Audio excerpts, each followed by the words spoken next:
Olá, boa noite. Meu nome é Lucas. Olá, sou um discípulo amado do Senhor Jesus, marido da Roberta, pai do Davi e do Pedrinho.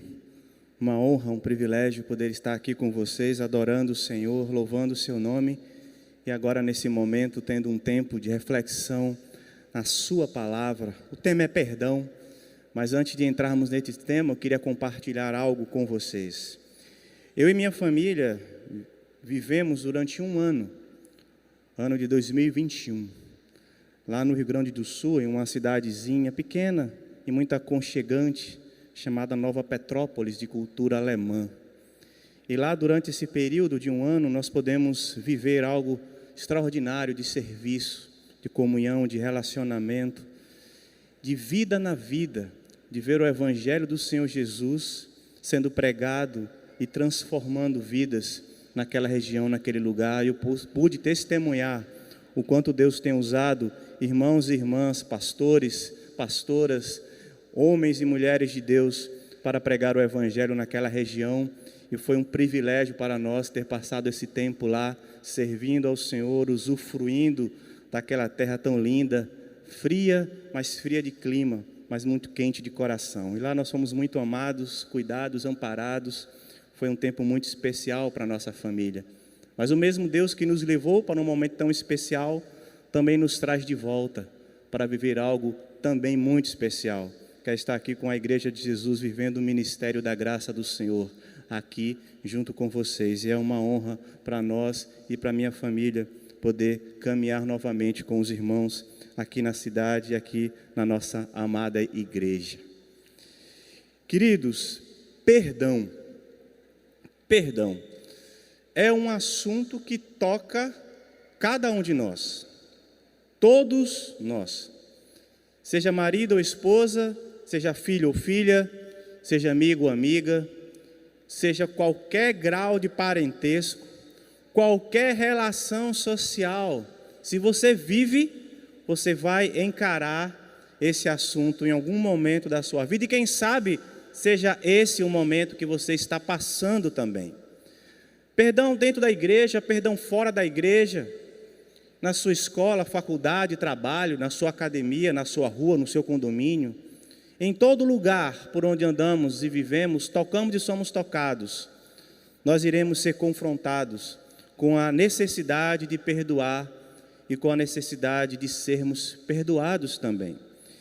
E falar sobre perdão é entrar na Bíblia e poder olhar através da história de homens de Deus, que na sua caminhada de vida puderam viver momentos que foram confrontados com a necessidade de pedir perdão, de reparar situações, de liberar sentimentos que estavam causando mal, que estavam fazendo mal, que estavam entristecendo. E para isso nós estaremos conversando dentro de um salmo chamado Salmo 32. E você pode já abrir aí a sua Bíblia, ou acessar a sua Bíblia, ou apenas acompanhar conosco aqui no telão, que nós vamos tomar esse salmo como base para tudo que nós iremos falar aqui a respeito de perdão. Enquanto você procura, eu gostaria também de ter um tempo de oração, para que Deus possa conduzir esse momento, e que também você possa estar orando, agradecendo ao Senhor pelos livramentos de cura sobre sua vida, e também pedindo ao Senhor cura, saúde, para todos nós e aqueles que estão adoentados nesse momento. Então que também seja um momento de oração por saúde e cura, tá? Então vamos orar ao Senhor e colocar diante dele esse momento, e que você possa também no seu cantinho orar e falar com o seu Deus. Senhor, louvado seja o teu nome. Nós queremos te agradecer por mais uma vez estarmos aqui nesse finalzinho de tarde, início de noite, para poder te adorar, celebrar o Senhor, ofertar ao Senhor e ouvir da tua palavra. Louvado seja o Senhor por isso. Te entregamos mais um culto, mais um momento de reflexão. E também queremos interceder, Senhor, para que aqueles que estão porventura doentes, acamados, que estão sofrendo com vírus, possam ser curados por Ti, Senhor. possam ser amparados por Ti, Senhor, possam receber esperança em Ti, Senhor. Às vezes falta remédio, falta hospital, falta até o que fazer, mas o Senhor não falta jamais. E é em Ti que nós depositamos nossa esperança de cura, de restauração, de alívio das dores, para que as pessoas que estão doentes possam se sentir, Senhor, livres dessa doença, para seguir suas vidas, no seu trabalho, na sua história, na sua caminhada, no seu serviço ao reino do Senhor. Intercedo em especial pelos nossos pastores, para que o Senhor continue os livrando, Senhor, curando, restaurando, para que eles estejam cada vez mais, Senhor, aqui fortalecidos para o serviço da obra do Senhor. Muito obrigado por esse tempo, te entrego esse momento, em nome de Jesus. Amém e amém, glória a Deus. Salmo 32.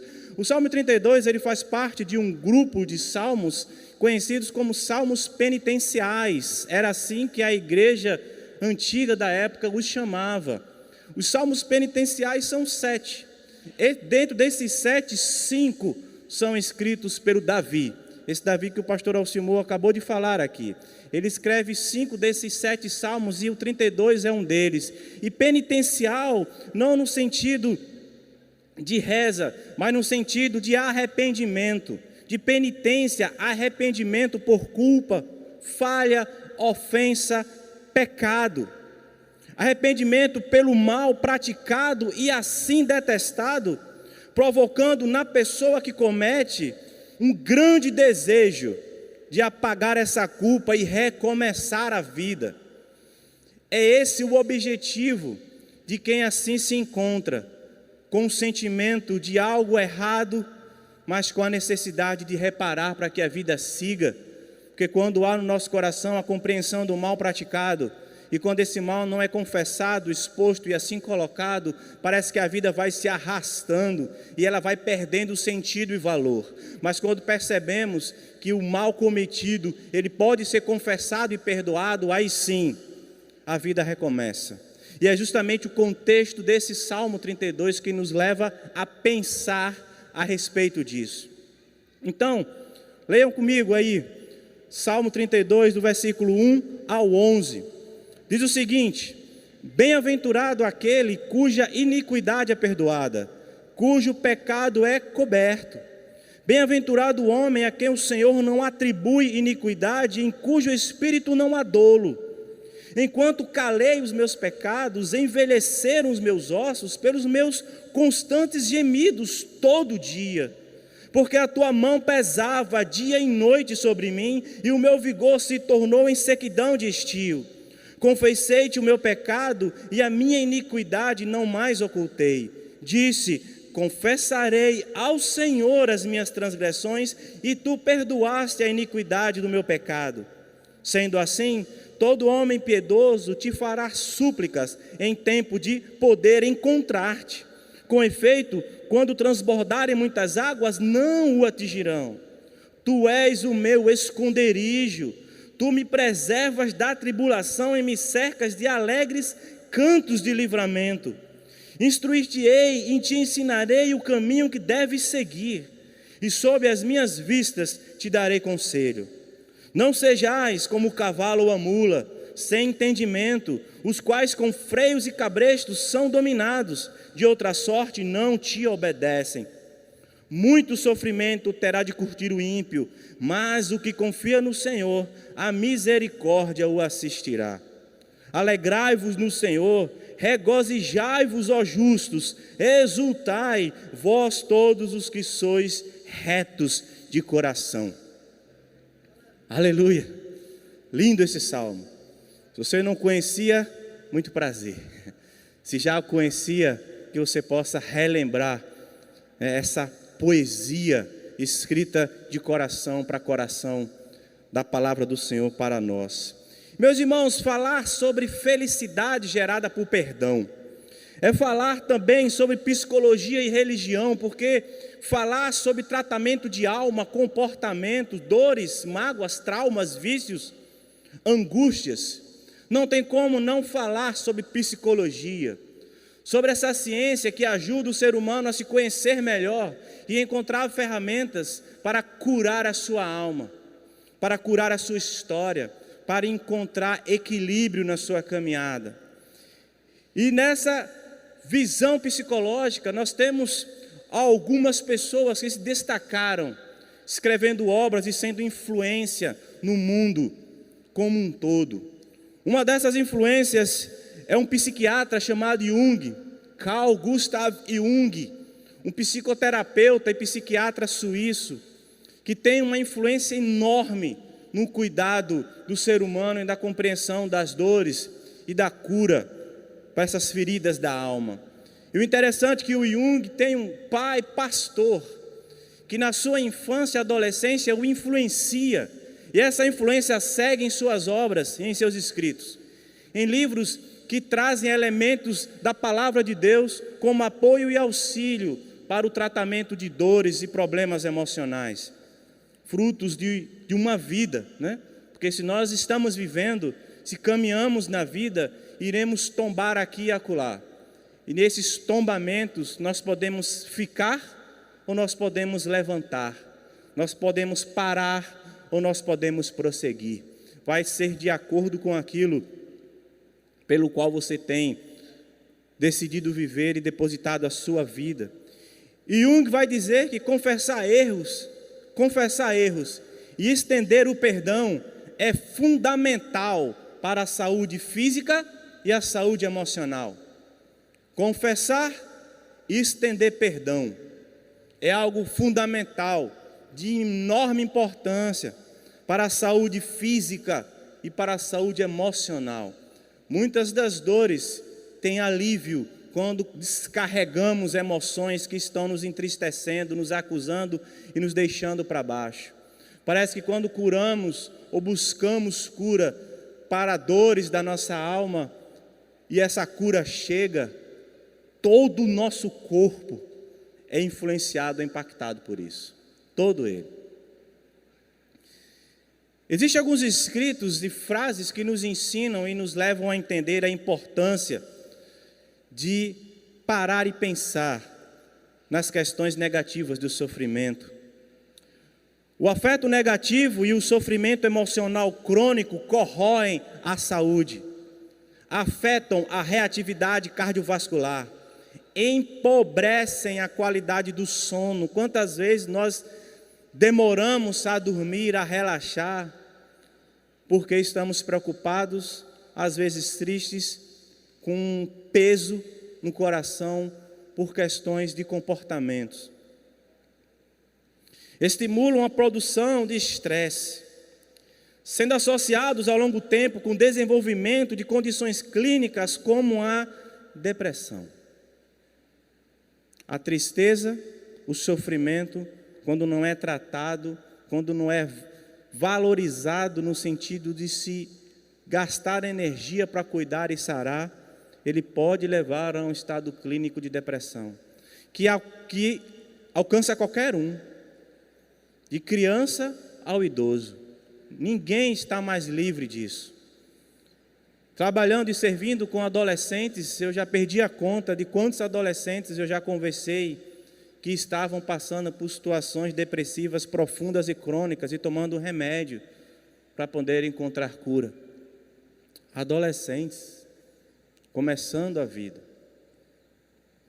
Por outro lado, o perdão promove bem-estar, saúde cardiovascular, aumenta as taxas de sobrevivência, especificamente o estado de perdão, ou seja, uma atitude constante de perdoar. Está associado a uma diminuição, veja bem, a uma diminuição de remédios, diminuição do álcool, frequência cardíaca normalizada, sintomas físicos reduzidos. Um laboratório clínico bioquímico e de biologia molecular em Pisa, na Itália, vai dizer que o perdão representa uma estratégia positiva e saudável para o estresse, para o indivíduo superar uma situação que de outra forma seria uma grande fonte de estresse, do ponto de vista psicológico e neurobiológico. Ou seja, o perdão cura. Liberar perdão cura. Provérbios 17, versículo 22, vai falar algo muito interessante para nós. Provérbios 17, versículo 22. O coração alegre é bom remédio. O coração alegre é bom remédio. E como estamos buscando remédios hoje em dia, né? Como estamos batendo nas portas das farmácias em busca de remédio. E muitas vezes encontramos, não tem mais, moço. Não tem mais, senhora. Acabou. Esgotou. Um abraço. Te vira. Agora é contigo e a sorte. Só falta dizer isso, né? Porque não tem. Está faltando. Bom ou ruim, nos acostumamos com o fármaco. E muitas vezes desacostumamos com comportamentos e atitudes espirituais e comportamentais que fazem tão bem quanto o fármaco, tão bem quanto o remédio, tão bem quanto a droga. E a Bíblia está dizendo isso: o coração alegre é bom remédio, porque a tristeza nos adoece, mas o coração alegre, a alegria, renova a alma, a mente e o corpo. O coração alegre é bom remédio, mas o espírito abatido faz secar os ossos. O espírito abatido faz sofrer muitas e muitas dores. Eclesiastes 30, 23 vai dizer o seguinte: a alegria do coração é a vida do homem e um inesgotável tesouro de santidade. A alegria do homem torna mais longa a sua vida. Homem no sentido de humanidade. A alegria do coração é vida. Tristeza é morte. Alegria é vida. Vida longa, longanimidade, vida com propósito, com prazer. Vida que vale a pena viver. Não é sobreviver, é viver, com prazer, com alegria, com um sorriso no rosto. O salmista relaciona o perdão e a confissão com a bem-aventurança e a felicidade. E aí nós voltamos para Salmo 32. E eu vou ler novamente os 2 primeiros versículos, porque existe uma relação de perdão e confissão com a felicidade dessas bem-aventuranças.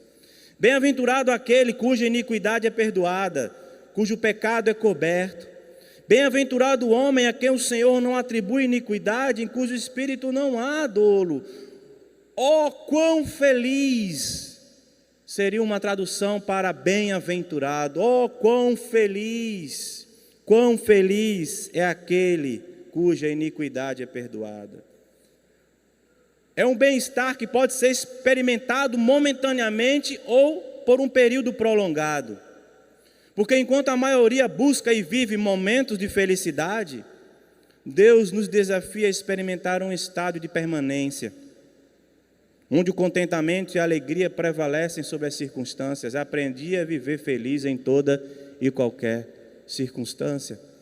Essa frase que já eu volto nela, sempre me inquietou muito. Como é possível isso? Viver feliz, estar feliz a despeito das circunstâncias. Porque o momento e o estado são diferentes.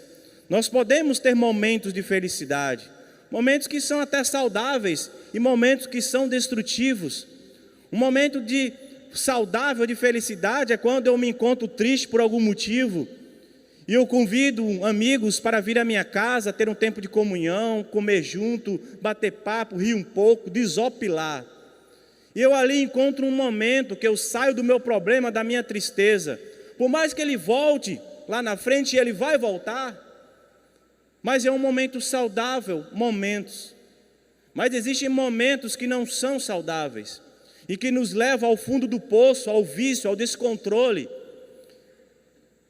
que são momentos relacionados ao consumo de drogas, álcool, sexo ilícito, relacionamentos disfuncionais, comportamentos que me levam a dopar a minha mente e meu coração para que eu não lembre mais do sofrimento, fique anestesiado por um momento, suporte a dor naquele instante para já já ela retornar de novo.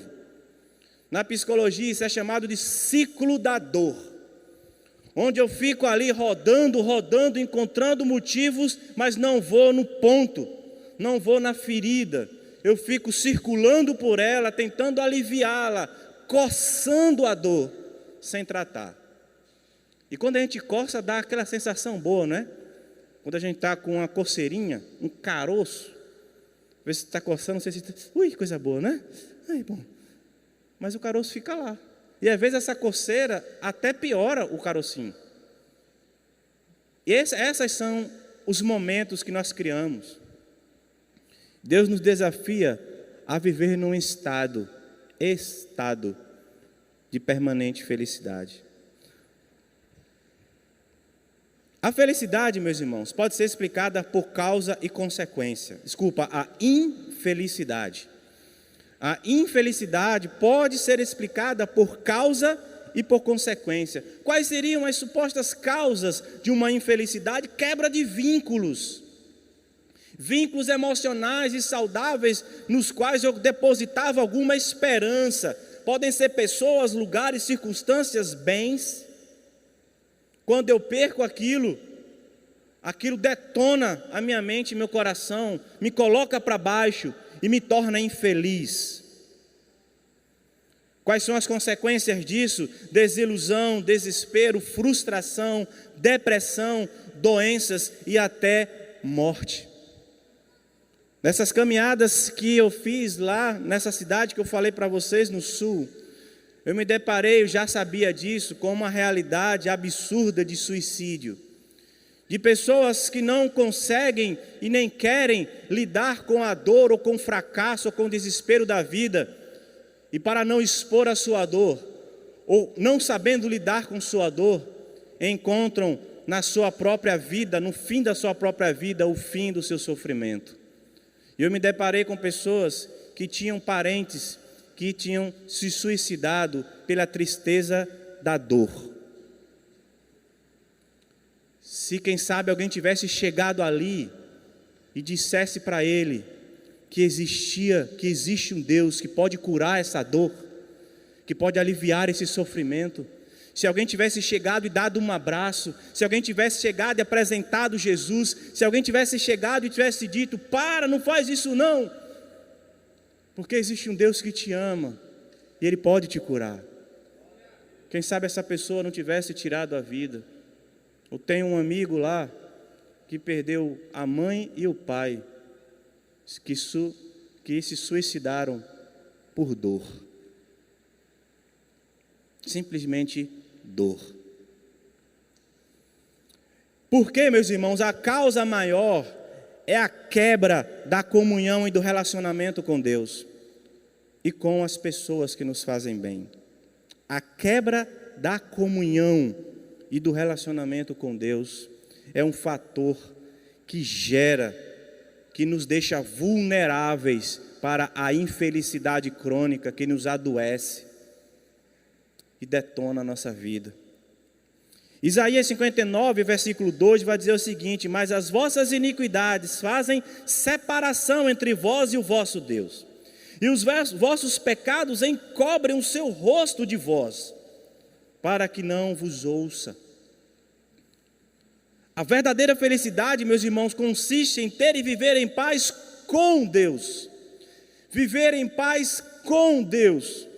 E usufruir e transbordar da paz de Deus. Então, Deus é o alvo que eu busco para encontrar paz, e não o outro. E não as circunstâncias. E não o troco. Muitas vezes nós somos ofendidos e encontramos uma pseudo-paz quando nós ofendemos de volta e falamos, eu dei o troco, agora eu estou bem. Me roubou, agora eu te roubei, agora eu estou bem. Me fez mal, agora eu te fiz, agora eu estou bem. E esse estou bem me faz causar cada vez mais mal, ao ponto de eu me tornar insensível e uma pessoa desagradável. por estar o tempo inteiro fazendo o mesmo mal que recebe. Mas quando eu busco paz com Deus e não com as circunstâncias, eu usufruo da paz que Deus tem para dar. Sempre, gente, promovido pela reconciliação, perdão e confissão. Quando eu pratico isso, reconciliação, perdão e confissão perante Deus, eu consigo viver em um estado de felicidade. Romanos 5:1 vai dizer o seguinte: justificados, pois, mediante a fé, temos paz com Deus, por meio de quem? De nosso Senhor Jesus Cristo. Vocês estão me ouvindo, não estão? Estão tão caladinhos aí. Tranquilo aí? Legal. Aí, né? Eu sou acostumado a barulho, essas coisas assim, então converso muito com jovem, adolescente, aquela confusão, né? Olha, voltando agora para o texto novamente do Salmo 32, eu queria contextualizar um pouco para vocês o que estava acontecendo aqui. Esse salmo também é um salmo de agradecimento pelo perdão que restaura a comunhão com Deus e que com isso promove felicidade. Porque quem escreve esse salmo é o Davi, e o Davi é conhecido também por um título, Homem segundo o coração de Deus. E quem dá esse título a Davi é um profeta que se tornou amigo pessoal dele, e que antes de Davi ser rei, o profeta chega para o rei atual e fala assim: ó, teu tempo acabou o teu governo, porque o nosso Deus encontrou um homem segundo o seu coração. Meu irmão, você encontrar um título desse, homem segundo o coração de Deus. E esse homem segundo o coração de Deus se apresenta para nós como homem, ser humano, carne e osso, frágil, debilitado muitas vezes, errando muitas vezes. E nesses grandes erros de Davi, 2 deles marcaram a sua vida e fizeram com que ele escrevesse muitos salmos, fruto dessa experiência terrível pela qual ele passou, que foi adultério e homicídio.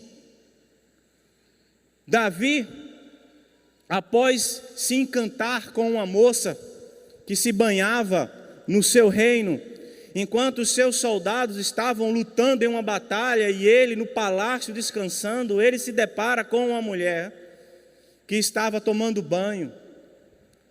E ele traz essa mulher para si com a autoridade que tinha, e ele tem relações com essa mulher, escondido, oculto, para que ninguém visse. Essa mulher vai embora, tempo depois essa mulher manda um recado e diz assim: olha, diga para o rei que eu estou grávida. E ele sabia que ela era casada. E o seu marido estava no campo de batalha lutando pelo rei. O nome dessa mulher, Batseba, o nome desse marido, Urias. A Bíblia conta que Davi manda chamar Urias, pois ele arquiteta um plano, e nesse plano ele traz o soldado de volta, para que o soldado fosse para sua casa cansado e ali tivesse relações com sua esposa, e agora o filho era dele, e o rei estaria de boa, ninguém viu, ninguém sabe, segue a vida. Só que o soldado tinha mais caráter que o rei. O subalterno, aquele que parece que não significava nada, nos dá mais exemplo do que o seu rei. E ele não vai para sua casa, ele diz: eu não posso descansar enquanto meus amigos estão em batalha. Davi sabe disso, fica transtornado, traz o homem para o palácio, enche ele de comida e bebida, embriaga Urias e diz assim: agora ele vai. Mas mesmo assim, Urias não vai para casa, fica na rua, até poder receber o comando de voltar. E aí, desesperado, Davi mostra que agora ele vai ter que fazer uma coisa mais terrível. Vou ter que acabar com a vida dele. E ele manda uma carta para o seu comandante, que o próprio Urias entrega, dizendo: coloca ele lá no fogo cruzado mesmo, lá na ponta da lança, deixa ele lá, recua, para que ele seja assassinado. E assim Urias leva a sua própria sentença para o comandante, e aquilo que estava previsto acontece. Ele é assassinado. Davi traz Batseba para si, depois do luto e assume a criança. Ninguém viu, ninguém sabe. Está resolvido. Nesses lapsos humanos, carnais e terríveis, parece que esquecemos, parece que fantasiamos em imaginar que Deus não está ali. Ninguém viu, ninguém, vírgula. Deus viu tudo. E através do seu profeta chega em Davi e o leva a confessar o pecado. E o faz reconhecer o mal que tinha cometido. E o homem, dito como segundo o coração de Deus, se arrepende, chora, pede perdão, reconhece o seu erro e é perdoado. Porque o meu Deus, o seu Deus, perdoa. Pode ser que você e eu não, mas o nosso Deus perdoa. Tanto é que eu estou aqui porque Deus me perdoou. Você está aí porque Deus te perdoou. Amém.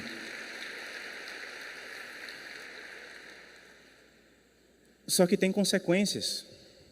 E as consequências foram muito pesadas.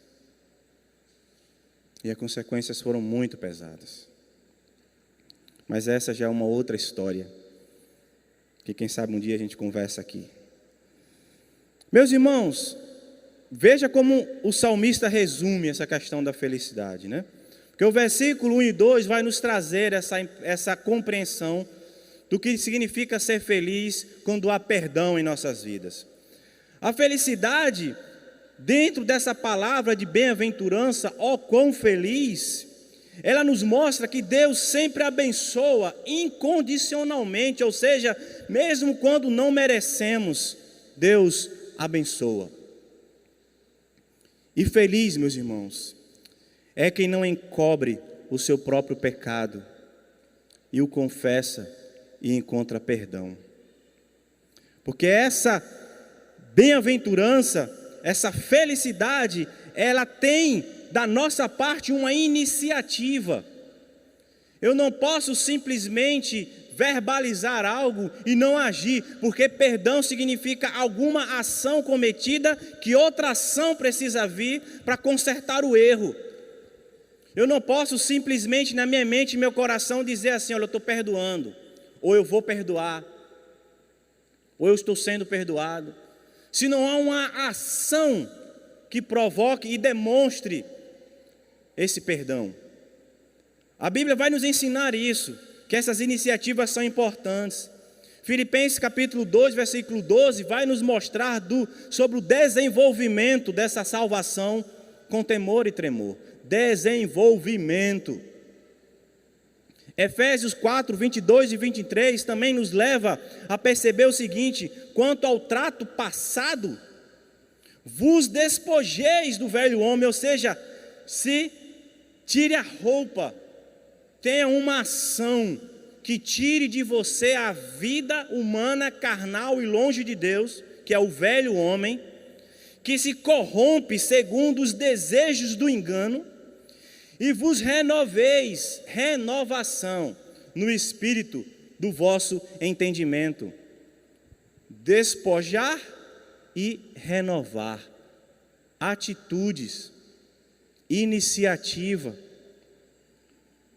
Colossenses 3,5 vai dizer: fazei morrer a vossa natureza terrena. Faça. Não está dizendo aqui, eu vou, fica sentadinho nessa cadeirinha que eu... Não, faça.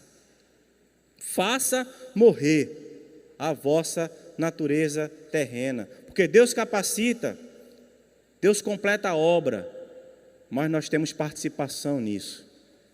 Nós temos a iniciativa de ir lá e pedir perdão. Nós temos a iniciativa de ir lá e consertar o nosso erro. E quais são as condições, né, para esse estado de felicidade? A primeira é ter a iniquidade perdoada. Iniquidade perdoada. Iniquidade no sentido de rebelião.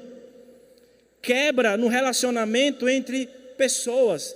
quebra no relacionamento com Deus, rebelião, iniquidade, que vai além de quebra de leis, de protocolos, afeta o meu íntimo, afeta o seu íntimo. De que forma? Quando eu estou em rebelião, eu estou no engano. Eu vivo muitas vezes um amor distorcido, uma consciência cauterizada, resisto à correção porque eu estou em rebeldia. Não me corrija, não fale que eu estou errado ou que eu errei. Você errou também. Então eu começo a me rebelar com isso. Eu tendo a me esconder, porque se tem algum problema em mim, eu preciso ficar longe das pessoas, porque senão alguém um dia vai perceber o pecado que eu escondo, a dor que eu escondo, o erro, a falha que eu tenho, e eu não quero tratar, então eu me isolo. Eu vou para um cantinho e eu não quero estar perto de ninguém. E aí eu me torno uma pessoa apática, insensível. Adquiro prazer na briga, nas discussões. Começo a me irar facilmente. E tudo isso, meus irmãos, gera para o crente uma adoração hipócrita. É quando eu estou todo estrupiado, todo ferrado, todo lascado, mas eu estou aí criando um personagem religioso, e eu venho adorar, e eu venho completar a minha agenda de compromissos na igreja, simplesmente porque eu não quero que ninguém perceba que eu tenho um problema. E aí eu me torno um hipócrita. Porque a felicidade, meus irmãos, está ligada à ausência da atitude de rebeldia. E a busca e alcance do perdão através do sacrifício do Cordeiro de Deus, do nosso Senhor e Salvador Jesus Cristo. Porque se nós queremos ter um exemplo maior de perdão, é só olhar o que Jesus fez na cruz. Se você quiser olhar a maior expressão de perdão, é só você olhar o que Jesus fez na cruz, por mim e por você, sem eu nem saber, sem eu muito menos merecer. Deus oferece salvação eterna, perdão de pecado, de graça, imerecidamente.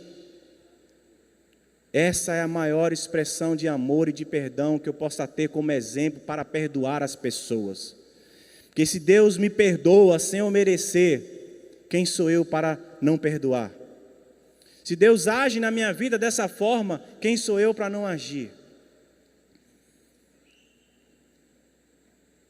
E a outra questão, meus irmãos, é justamente a cura do pecado. É o pecado, é o comportamento de errar o alvo, que a palavra de Deus nos ensina que quando há o confessar dele, há perdão, há cura, há restauração, mais uma vez, pelo sacrifício de Cristo Jesus. E também um espírito sem dolo, ou seja, sem fraude, sem erro, um espírito limpo. Esses comportamentos nos levam a ter e buscar uma vida feliz. E esse dolo, meus queridos, essa consciência limpa, nos leva a refletir sobre as circunstâncias da vida que nos acometem e nos entristecem e nos levam muitas vezes a não encontrar paz em viver. Como eu disse para vocês, sempre me incomodou quando o apóstolo Paulo vai falar que ele era feliz em toda e qualquer circunstância, e eu procurava entender como é que é isso, como é que um ser humano é feliz em toda e qualquer circunstância. Se na hora de uma topada na rua eu já fico com raiva, como é que eu vou ficar feliz em circunstâncias da vida que são pesadas, terríveis, causadas por mim ou causadas de alguém para mim? Como é que eu olho para o que a Bíblia está me dizendo e me ensinando que é possível viver feliz em toda e qualquer circunstância? E eu olhava para o apóstolo Paulo, eu via um homem que foi parado a vida dele, que foi interrompida a sua história, que começou a pregar sobre um homem com o qual tempos atrás ele condenava, que começou a ser perseguido, que não tinha mais vida, que viveu para o evangelho, que foi preso, sofreu perigo de morte constantemente, que não era entendido e compreendido, que tinha deixado tudo para viver para Jesus, e estava sofrendo todas as consequências por isso, e esse homem olhava e dizia: eu aprendi a viver feliz em toda e qualquer circunstância. E aí essa palavra aprendi, ela é muito importante para o entendimento, porque é um exercício. O aprender é um exercício. Eu estou aprendendo a viver feliz diante das circunstâncias da vida, porque eu não sou movido por circunstâncias. Não são as tristezas, as decepções que vão definir a minha vida. E eu fui entender isso porque Paulo vai dizer: eu não vivo mais, mas Cristo vive em mim. E se não vive mais e Cristo vive em mim, então não são as circunstâncias que me definem, mas o Cristo que está em mim, porque não há a vida carnal que me move, mas eu sou movido pelo sacrifício de Jesus, pela pessoa de Jesus e pela palavra de Jesus. E aí eu fui entender que primeiro eu tenho que aprender, em segundo eu tenho que lembrar sempre disso, ou viver isso, caso você ainda não viva isso, que é morrer por mundo e nascer para Jesus, que é não mais viver para si, mas ter Cristo vivendo em você, através de você. Que a verdadeira felicidade pode ser alcançada mediante a busca do perdão de Deus para as transgressões, como iniquidade e pecado. Mas também é falado nesse salmo sobre a infelicidade dos que não buscam perdão, dos que não querem perdoar, dos que acham que o troco é dado quando eu não perdoo. E a Bíblia vai me ensinar que a pior dor é a dor da culpa, é a tortura do prisioneiro.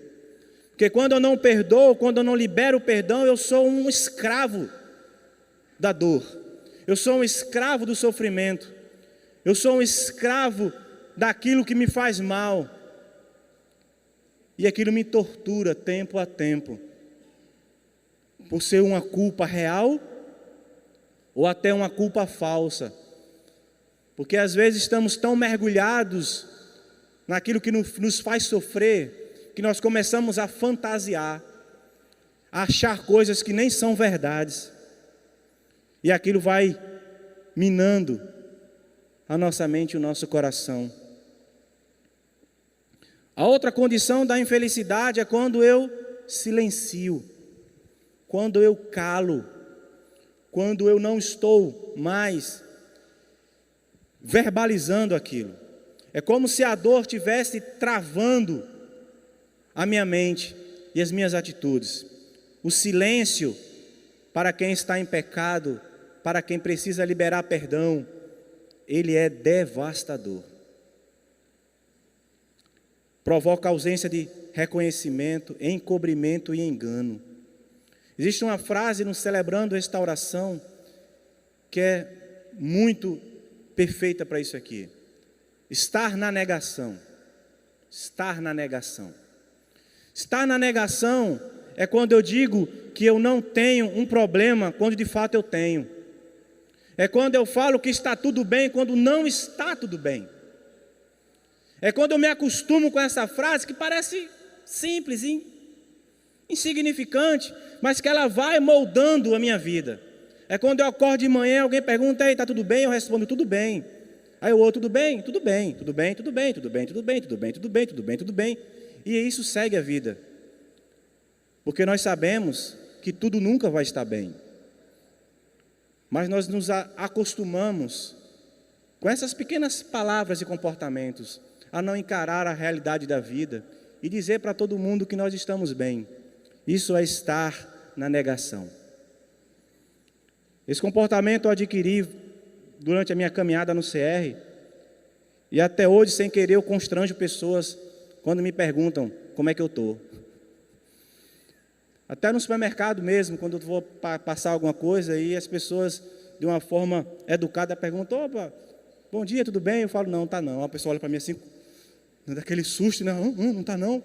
Eu falo assim: não, tudo bem não, né? Tô legal, tô bem aqui e tal, mas não, tudo bem não. Ah, mas por que não está tudo bem? Aí entra numa conversa e começa a conversar. E assim eu começo a fazer amizades com todos os balconistas dos supermercados por aí afora, porque a gente acaba conversando sobre o porquê que não está bem. E quando a gente já se encontra no supermercado, eu já fico olhando os rostinhos, querendo às vezes que eu vá lá na fila para que a gente possa conversar sobre essa questão de não estar bem, né? É uma loucura, né? Mas eu faço isso. E existem as consequências, né, meus irmãos, para a infelicidade.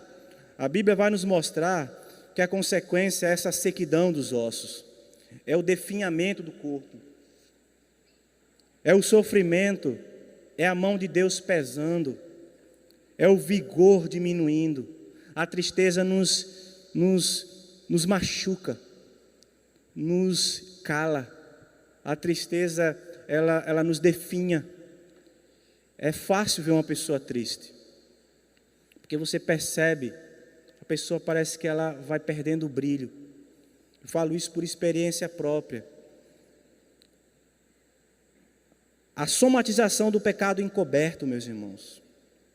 O que encobre a transgressão jamais prosperará. Provérbios 28, 13. O que encobre a transgressão jamais prosperará.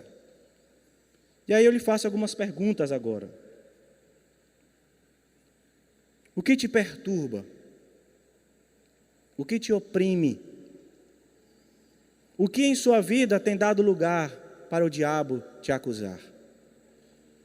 O que está oculto em seu coração? Ao responder essas perguntas, peça que o Espírito que está aqui examine o seu coração e sonde o seu coração. Assim como Davi falava: sonda-me, ó Deus, e me conhece, e vê se há em mim algum caminho mau. Que essa reflexão de hoje, que não é fácil, que é pesada, que é incômoda, ela possa trazer para você paz e alegria. Porque a confissão, ela não é uma mera informação, mas ela é um resultado de um coração arrependido, que leva o homem a não querer mais errar. A confissão nos leva ao arrependimento, ao reconhecimento, à cura, é cura. Confissão, perdão de pecados é cura, é remédio para a minha e para a sua alma, é renovo para o meu e para o seu corpo, é vida nova ao sair daqui. Provérbios vai dizer que, mas o que confessa e deixa alcançará misericórdia. Você quer misericórdia? Você acorda pedindo misericórdia? Confesse, abra seu coração, deixe Deus fazer uma faxina dentro de você. Quando Jesus se depara com aquela mulher adúltera, onde os homens jogam ela no chão e a acusando, querem matá-la, Ele os coloca no mesmo patamar e fala: joguem quem não peca. E eles abrem mão de serem comprometidos com a acusação de serem santos. Eles jogam as pedras fora, não apedrejam aquela mulher. E Jesus está dizendo: olha, pode ser que vocês não façam o que ela faz, mas vocês são pecadores iguaizinhos a ela, e da mesma forma que ela precisa de graça e misericórdia, vocês precisam também. Eles eram homens da lei, religiosos, estudantes de teologia, líderes de igreja, exemplos, quem sabe. E Jesus os coloca no mesmo patamar daquela mulher. Demonstra o seu grande amor e conhecimento da situação humana. Eles vão embora, fica só ela e ele. Ele olha nos olhos dela e fala: olha, pode ir. Mas o que é que ele diz? Não peques mais. Eu e você estamos tendo a chance hoje aqui de pedir perdão, de confessar os nossos pecados e ouvir o Senhor dizer para você e para mim: você está perdoado, vá e não peques mais. Eu acredito nisso, você acredita? Eu acredito nisso. A felicidade também nos mostra que nós precisamos, para praticar e viver, tomar essas decisões. Olhar para essa série de resoluções e dizer assim: olha, o que é que eu preciso decidir fazer? O que é que eu preciso tomar agora como prática de vida? Quais são as atitudes que aqui e saindo daqui eu preciso tomar para pedir perdão, liberar perdão, confessar? Nós temos aqui duas ferramentas poderosíssimas na nossa igreja para te ajudar e me ajudar nesse processo de restauração, chamado Celebrando Restauração, onde em uma caminhada de passo a passo você vai conhecendo a tua essência e vai buscando em Deus elementos para a cura. Toda segunda-feira aqui. E também nós temos o Retiro Ser Novo, que é o retiro espiritual, que é um lava-jato espiritual, onde ali nós podemos dar uma olhada geral na vida e perceber e encontrar cura naquele lugar, naquele tempo. Mas eu preciso decidir fazer isso. Mas se confessarmos nossos pecados, Ele é fiel e justo para perdoar os nossos pecados e nos purificar da injustiça. Se eu confesso a um Deus que é fiel e justo, eu encontro perdão, purificação e justiça. Entendendo, meus irmãos, que todos os erros cometidos são primeiro contra Deus e depois contra a pessoa. Tudo que eu faço de errado, eu primeiro ofendo o meu Senhor e depois é o outro. Então é por isso que eu preciso prestar a Ele em primeiro lugar o meu perdão, para depois, através dele, encontrar força, equilíbrio e direção para consertar com as outras pessoas. Denuncie o pecado para a vergonha do inimigo, para a vitória do novo homem e da nova mulher, para a glória de Deus e do Cordeiro com quem o seu sangue nos purifica de todo o pecado. O sangue de Jesus, derramado na cruz, nos purifica de todo o pecado. Pleno perdão, bênção de Deus. E o versículo 11, meus queridos, vai encerrar para nós a compreensão e o final dessa história, quando ele vai dizer: alegrai-vos no Senhor, regozijai-vos no Senhor, exultai, ou seja, alegria, regozijo, festa, celebração, porque Deus está criando um ambiente de cura, restauração, perdão e salvação, e isso precisa promover alegria e não peso, porque eu estou tirando de mim um fardo e estou recebendo de Jesus outro, e eu estou agora depositando nele a esperança de que a minha vida a partir de agora pode ser uma vida melhor. Eu posso sair a partir de agora mais livre e mais leve, com um sorriso no rosto, entendendo que o Deus que está aqui, pois estamos aqui em nome de Jesus, tem poder para me curar e Ele vai me curar.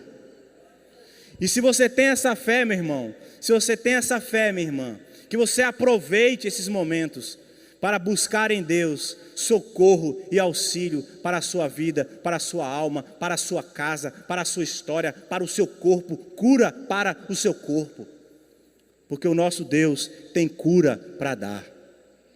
A alegria, exaltação, pois o nosso Senhor está aqui para nos curar e nos fazer novos para a honra e glória dEle, em nome do nosso Senhor Jesus Cristo. Eu queria que a gente pudesse ter um tempo de oração aqui. É muita informação, é um assunto difícil, mas extremamente necessário, porque através dele é que nós de fato começamos a viver uma vida honesta, sincera, verdadeira, quando eu coloco para fora aquilo que está escondido em mim, quando eu busco cura para as minhas dores. Então eu queria pedir para que você baixasse aí a sua cabeça, fechasse os seus olhos, e em um momento seu e Deus, você pudesse entregar ao Senhor aquilo que você precisa entregar aí. Que você pudesse entregar a Deus aquilo que está incomodando, aquilo que você não quer mais carregar, aquilo que você não quer mais levar, mas aquilo que você sabe que está sendo uma barreira entre você e o seu Senhor. Que está sendo uma barreira entre você e o seu cônjuge, entre você e os seus filhos, entre você e seus amigos, entre você e a sua vida social, que está travando você de ser uma pessoa mais leve, mais livre. Ô Senhor, escuta a oração do teu povo, pois não estamos aqui em nome de homem nenhum, em nome de igreja nenhuma, estamos aqui em nome de Cristo Jesus. Aquele que curou, que restaurou, aquele que transformou, aquele que fez nova todas as coisas, aquele que ama incondicionalmente, aquele que resgata o perdido, aquele que transporta das trevas para a luz, aquele que tira da escuridão e leva para o amor, aquele que dá sentido onde não há, aquele que dá propósito para quem não tem, aquele que salva da morte eterna. É em nome dele, é em teu nome, Jesus, que nós estamos aqui.